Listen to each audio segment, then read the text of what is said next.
Morning everyone! So nandito tayo ulit sa bayan ng Rosales, Pangasinan. So ito po ay Barangay San Luis at ito po yung papuntang Quiapo, yung harap natin papuntang Quiapo, Tarlac, Cabanatuan, Bulacan, pwede rin po dyan. So dito sa likod naman natin papuntang Tiplex or town proper of Rosales, Pangasinan. So papuntang SM Rosales, almost 8 minutes from Tiplex and SM City of Rosales. Tara, pasukin natin yung property para po makita po ninyo.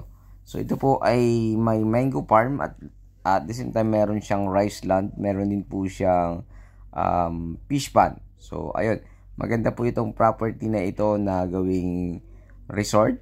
Ayan, kasi malapit lang siya sa National Highway, around 200 meters below from National Highway, from National High School naman sabihin na natin 150 meters. So yung kuhanan ng kuryente, napakalapit lang din po dito sa part na ito ng high school. So sabihin na natin around 150 meters sa side ng high school kasi may mga bahay na po dito sa part na ito. So ayan, may poste po dito. Ayan, kung makikita nyo po itong mga property dito ay halos lahat ng bahay dito ay subdivide or property dito ay subdivide lot from subdivide lot. So, pwede rin po itong property na ito na potential for subdivide lot. Ayan, itong mga property na ito ay nagkakahalaga na po yan ng 1,000 to 1,500. So, ito po yung poste na pwede nating pagkuhanan ng kuryente. So, malapit lamang po mga sir, mga madam, kasi ito po yung pinaka-end na poste, yan. So, yung rough road na yan naman ay yung cemented road, yan po yung talagang barangay road. So, dadaan lang tayo dito sa may kaliwa kasi hindi pa may kahoy kasi sa gitna niyan sa harapan ng cemented road na yan na baka sumabit po yung ilalim ng ating sasakyan. So, ayan. Kung makikita ninyo, mayroon na rito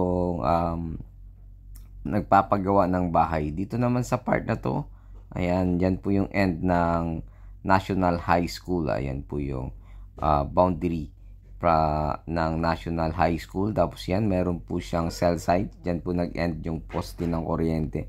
So, diyan po kumuha itong nagpapagawa ng bahay ng kuryente. Pero sa likod nito, ay meron pong mga bahay po dyan sa ibang daan naman sila kumuha ng kanilang kuryente. So dito sa part na ito napakalapit din po ang Nawasa. So 150 meters yung Nawasa, doon mismo doon sa National High School, nandun na rin po yung Nawasa. So malapit lamang, pwede po tayong magpakabit ng sa source ng water dito na ay Nawasa, or magpadipil ka, okay lang naman po, pero napakalapit na po ng Nawasa kaya pwede na pong mag-request. So palapit naman na po ng palapit na marami na pong magtatayo ng bahay dito sa part na ito. So yung mango farm na yan, yung bungad ay na nakikita ninyo, yan po yung titingnan nating property, and yan po ay may frontage na 80 meters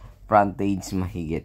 So may isang fish pond po yan. So ang mangga naman yan na around 41 below.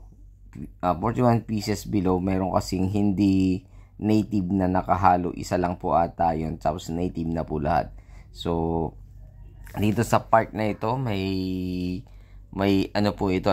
Kumbaga, may pwede kang gawing mga daan para ma-subdivide lot. O ma-subdivide itong property na ito.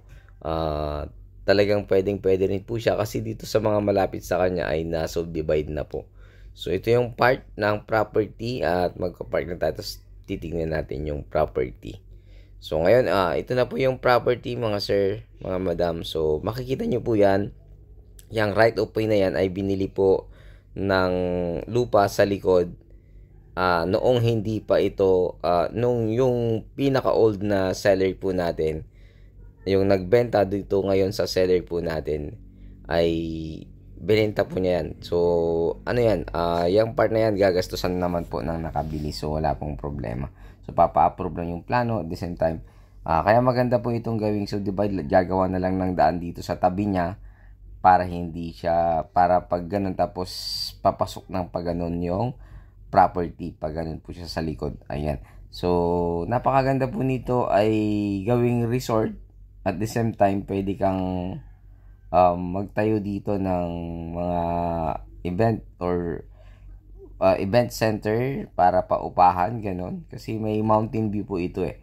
So, hindi ko pa po napaliparan ng drone kasi dinaanan lang po natin ito dahil meron tayong pinuntahan sa Kuya po at mabilisang vlog lamang po ito. So, ulitin ko, ito ay 2.4 hectares, bayan ng Rosales, Pangasinan, Barangay San Luis. So, kahit pa malaman po ng mga ibang ano dyan na nagre-rekta sa seller, hindi nyo na po marerekta ito kasi ako po mismo yung kausap na ng seller dito. At the same time, from Manila siya at sa Singapore siya nakatira. Kaya, hindi nyo na po madadirect. Kung dadirectin nyo po yung dating seller nito, hindi na po siya ang may-ari. At the same time, ako po rin po yung kakausapin po ng dating seller, ay dating may-ari nito. So, mula dito, 80 meters, paikot po siyang ganun sa likod. Dalawang title po ito pero clean title, pangalan po ng seller po natin. Wala pong extrajudicial settlement, malinis na malinis po.